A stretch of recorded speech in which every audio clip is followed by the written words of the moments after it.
In other words, God gave us everything to also help those. I've been to sleep hungry out on this block, and I'll go to sleep more hungry.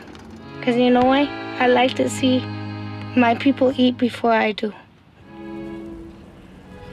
Hi, my name is Javier Martin, and I'm one of the programmers of Réel. And today I have the pleasure to talk with Carlos Alfonso Corral. He's an American-Mexican filmmaker. He's the director of the film Dirty Feathers, which is part of our Latitude section. So welcome, Carlos. Nice to meet you, and thank you very much for taking your time today. Oh, thank you. It's an honor to be invited to the festival, and nice meeting you as well. First question, just how are you? How are things? You're based in Los Angeles, California. How are things there with the pandemic? Yeah, I'm here in Los Angeles, and so far everything's been going pretty smoothly. Like the vaccinations are going in full effect now, and then everything's opening up, so everyone can dine in. A lot of more people are out. So yeah, it seems pretty calm compared to what I'm hearing over on the other side. Okay, so great. It's a good message, yeah, for us. Yeah. Yeah, Dirty Feathers, your movie. It's an amazing movie, and it's a kind of collective portrait of this group of homeless in El Paso, in a border town. When you start watching the film, you think you're gonna start watching a kind of institutional movie. I mean, following the daily life in this shelter, but you decide to be outside with them. And I wanted to know, yeah, a little more about the genesis of the project, but also about this choice of being outside with this amazing winter light and this urban, cinematic urban spaces, landscape. So if you could please tell us about. Yeah, definitely. I like that you pointed out the difference of going outside and showing the institutionalized portion of it. But yeah, I mean, it all started for many reasons. I mean, obviously, I'm a big lover of film, so I wanted to make my own first feature. And I definitely knew I needed to personalize this experience. And it was soon after my uncle's death. So after that, the kind of life he lived was very similar to the characters. And I just wanted to have some kind of understanding in a deeper level. So I thought experiencing it through filmmaking and getting to listen to people that share similar backgrounds would help me come to some sort of at least understanding for myself and for others. So yeah, when we started filming, it was first, yeah, in the institution, and I saw that there's this system, and somehow I've always been a rebel myself, and like I noticed that there was people that just couldn't fit in with this institution. And Brandon, the main character, when he saw me filming there, he actually proposed to collaborate with me. Mm-hmm. And that made it very easy to then find like a whole cast, because he had his friends and they were all like a crew. So Brandon opened that world to me, and he said, I think it's more interesting what's happening out here, because we don't have that help. We're actually barred from this system. And I thought that was the best thing to do, is to, yeah, like, I mean, it made sense. They were, you know, they wanted to collaborate, they were for it, and they had their own ideas, and they knew exactly what they wanted to share with me. So that's where that came into play, is where I decided to go out of the shelter and follow them. Uh-huh. And there is, yeah, it's we will talk about that, but there is a lot of light in your movie, but you can also see all this dark side of this reality, and always through this gallery of characters, you are talking about addiction, violence, painful memories, but also there's a lot of love in the film, faith and hope. So we can see you were talking about Brandon, and I mean, the audience, we can see there is a good connection with him, or maybe also with Ashley. So I wanted to know how it was your integration work in this group, and how it was. I mean, a daily current shooting day. How it was. You arrived with the camera. How? Please tell us about the integration and the reality of the shooting.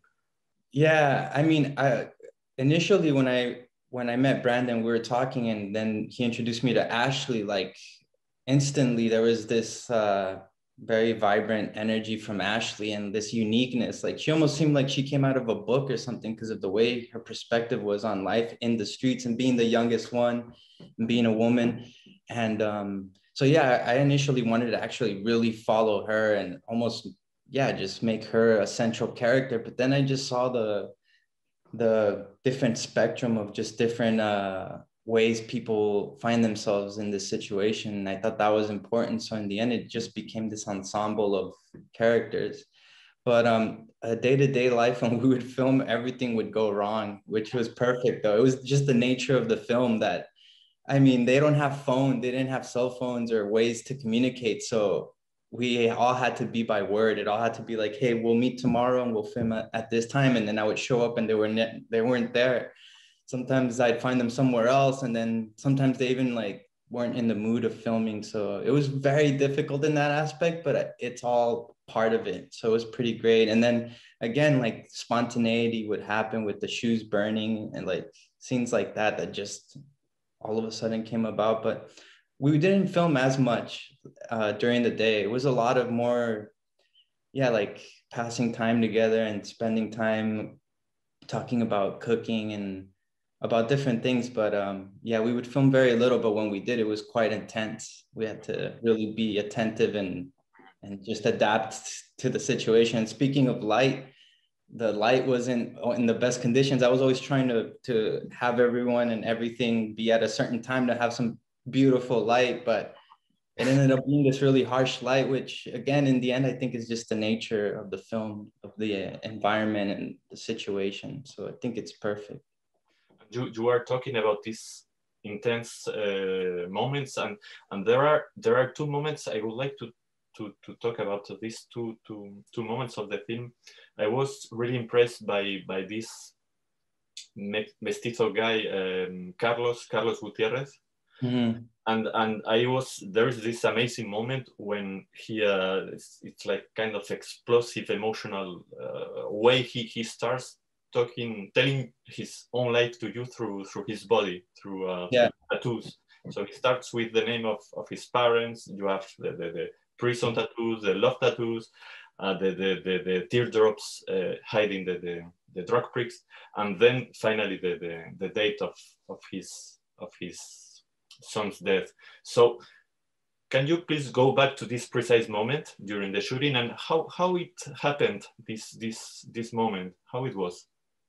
Yeah, I mean, that's the kind of spontaneity that, I don't know. It was just perfect timing, I guess, because we were just rolling and they were talking about like, I don't know if you noticed, but it's the same scene as in before when they start talking about their mental illnesses and anxiety and all these things. But we were just there, and then all of a sudden I saw that they both had tattoos, and on the side of the camera I just told someone who was off camera, I was like, hey, I want to see your tattoos, if you could share the tattoos and see what would happen. And I had no clue that he had those dates. It totally passed my mind. I actually saw this ball that guy had, and because he was scratching, and I saw something and I said, can I see that tattoo? And then he started talking about that tattoo, and Carlos ended up wanting to be involved, because that's what's so great about these characters, is they were so involved. They wanted to be there. They wanted to express themselves. So right after Ronnie showed his tattoo, Carlos jumped on and he said, well, I have my tattoos. And then he just started telling his stories behind his tattoos, and it led to that moment. And so it was a magical moment. Yeah, really, really magic. And the other, it's more. I mean, I would like to ask you about the end of the movie. It's a different, complete tone. This yoga session in the shelter. Why did you decide to end the film in this completely different way? Yeah, I mean, so Yeah, it's kind of hard to explain because it was more of an intuition or a feeling. I definitely wanted it to be quite metaphysical or some kind of mystical thing to it, because it to me, like I started thinking about it and I was like, wow, the homelessness has been around since since we can remember. It's always been around in every single culture. And so I just wanted to try to see how far I could take it and see, it just made sense to like try to make something, yeah, mystical about it. And especially ending off with the person we see at the end. In order to get there, I think I needed to just open everything up and yeah, take us to be able to see this image, to get there, to yeah, just get to that ending. That's pretty. Yeah, I'm in love with this cosmic vampire angel. It's Yeah, amazing, amazing. And definitely. so you were talking about this kind of way to shoot, to try to find the spontaneous way situations of life, but then when you have to work you have to edit all this material. How did you do for finding a structure? Yeah, I mean, my editor, he was a great help because he just knew exactly how to, especially with the dialogue. That's where a lot of the structure started coming into play. And my producer Roberto Minervini, he suggested some really key things about, you know, the pregnancy, how to present the pregnancy, because it could be this whole cycle of life, kind of circular kind of narrative of like generation, bringing in a generation of, you know, being pregnant in the streets. And so it was their help that helped me guide a lot as to how to structure it. And especially since we had so many characters, we were seeing how the pacing can work for each character, because yeah, I wanted to make sure we could have we can hold space for each character with yeah, like a humanizing aspect, and not just rush through each character and just, you know, throw them in. Mm-hmm. I wanted, yeah, you were talking about Roberto Minervini. You are close collaborators. You work with him for I think for the other side, and what you wanna do when the world's on fire. How it was this time to be in the, now you're the director, and how it was the collaboration with him.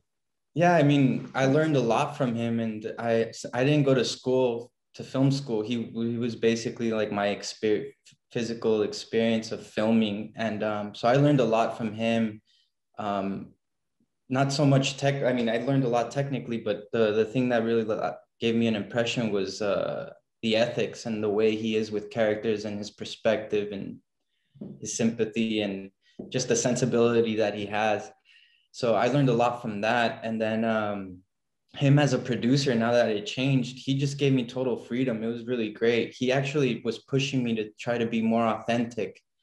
So I admire that for his like pushing to be more authentic and try to find my own kind of thing. So it was great though. It was complete freedom, and he you know, made the team up too. He found the mixer, the colorist, and like he knew exactly who would be perfect for the project. The productor, we are dreaming about yeah, to have it, and the producer, sorry. And Yeah.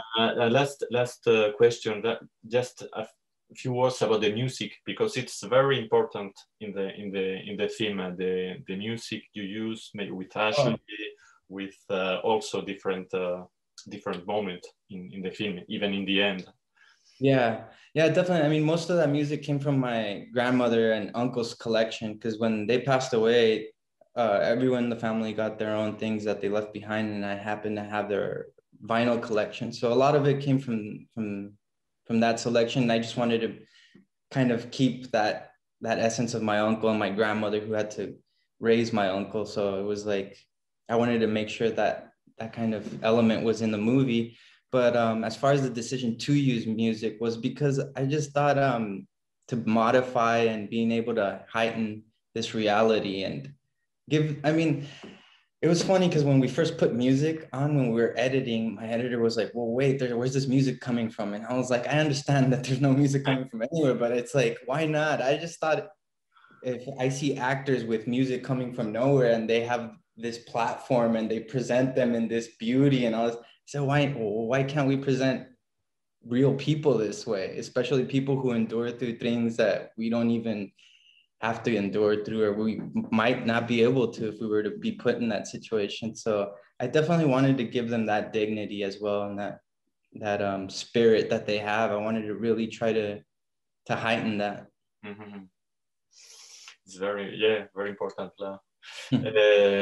Muchísimas gracias. Thank you very much, Carlos, for your time, for your movie. It's your first movie, so I hope we will have the opportunity to meet you in person and with your next work. And good luck, and thanks again. Congratulations. Thank you. Gracias.